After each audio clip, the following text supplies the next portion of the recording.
लोक कथा चतुराई। एक गरीब आदमी था। एक दिन वह राजा के पास गया और बोला, महाराज, मैं आपसे कर्ज मांगने आया हूँ।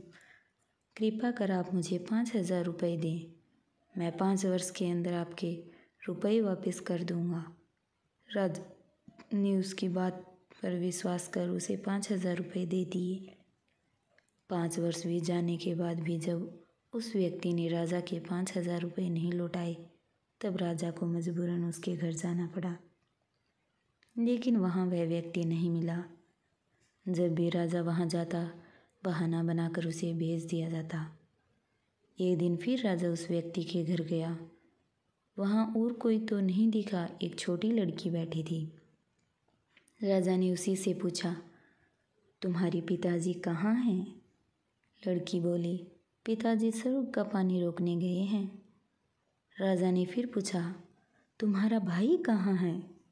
लड़की बोली, बिना झगड़ा के झगड़ा करने गए हैं। राजा के समझ में एक भी बात नहीं आ रही थी, इसलिए वह फिर पूछता है, तुम्हारी माँ कहाँ है? लड़की बोली, माँ 1 से 2 करने गई है। राजा उसके इन उल जुलूल जवाब से खिंच गया। वह गुस्से में पूछता है, और तुम यहाँ बैठी क्या कर रही हो? लड़की हंसकर बोली, मैं घर बैठी संसार देख रही हूँ। राजा समझ गया कि लड़की उसकी किसी भी बात का सीधा जवाब नहीं देगी, इसलिए उसे अब इससे इन बातों का मतलब जानने के लिए प्यार से बतियाना पड़ेगा। राजा ने चेहरे पर प्यार से मुस्कान लाकर पूछा, बेटी, तुमने जो अभी अभी मेरे सवालों के जवाब दिए, उनका मतलब क्या है? मैं तुम्हारी एक भी बात का मतलब नहीं समझ सका। तुम मुझे सीधे सीधे उनका मतलब समझाओ। लड़की ने भी मुस्कुरा कर पूछा, अगर मैं सभी बातों का मतलब समझा दूं, तो आप मुझे क्या देंगे?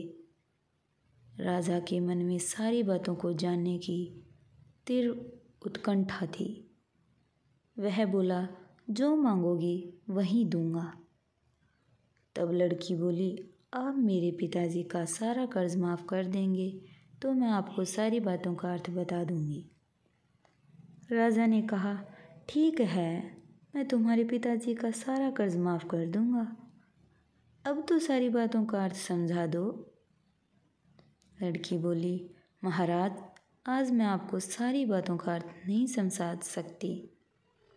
कृपा कर आप कल आएं। कल मैं ज़रूर बता दूंगी।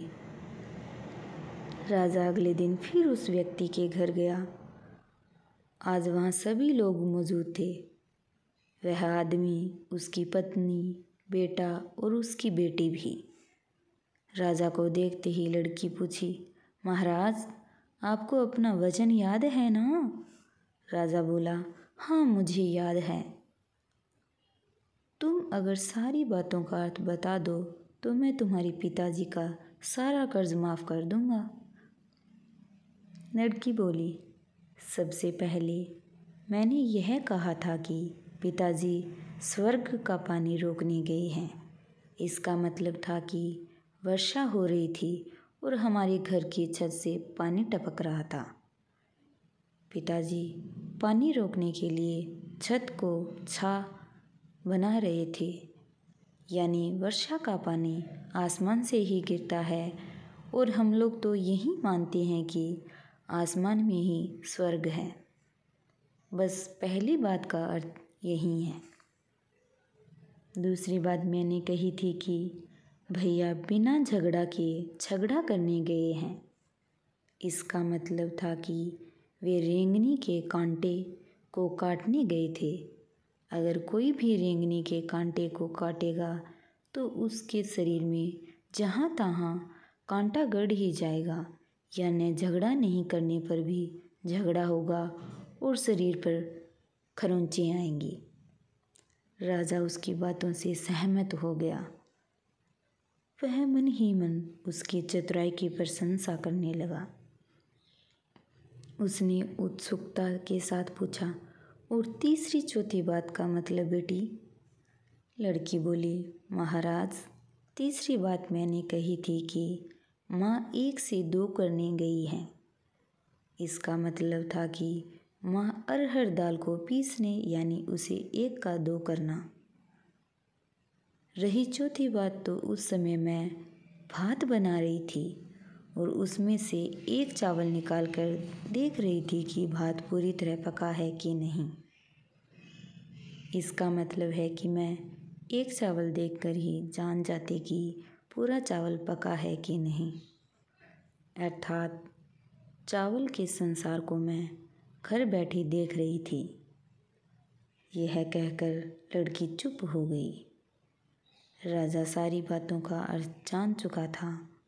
उसी लड़की की बुद्धिमानी भरी बातों ने आश्चर्य में डाल दिया था।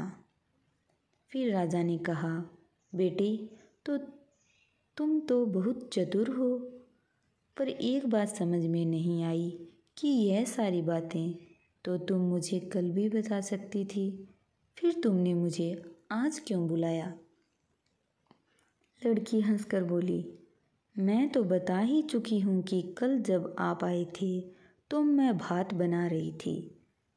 अगर मैं आपको अपनी बातों का मतलब समझाने लगती तो भात गीला हो जाता या जल जाता तो माँ मुझे ज़रूर पीटती। फिर घर में कल कोई भी नहीं था। अगर मैं इनको बताती कि आपने कर्ज माफ़ कर दिया है तो ये मेरी बात का विश्वास नहीं करते। आज स्वयं आपके मुंह से सुनकर कि आपने कर्ज माफ़ कर दिया है, जहाँ इन्हें इसका विश्वास हो जाएगा वहीं खुशी भी होगी। राजा लड़की की बात सुनकर बहुत ही प्रसन्न हुआ।